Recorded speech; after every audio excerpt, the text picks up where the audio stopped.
السلام علیکم ورحمۃ اللہ وبرکاتہ۔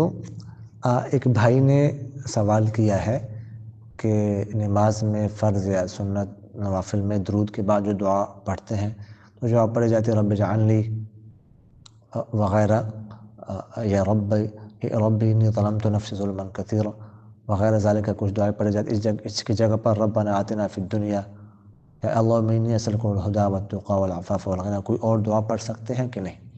دیکھیے گا، کوئی بھی دعا جو قرآن و حدیث میں یا عربی میں ہو وہ درود کے بعد پڑھ سکتے ہیں، وہ دعا پڑھنا جائز ہے۔ رب اجعلنی یا دوسری دعائیں آپ نے پڑھی وہ دعائیں، ہاں ابوبکر صدیق رضی اللہ تعالیٰ نے سوال کیا تھا آپ صلی اللہ علیہ وسلم سے کہ میں کون سی دعا پڑھا کروں نماز میں، تو آپ صلی اللہ علیہ وسلم نے یہ دعا فرمائی تھی انی ظلمت نفسی ظلما کثیرا، لیکن دوسری دعائیں بھی پڑھی جا سکتی ہیں، اس میں کوئی حرج نہیں ہے۔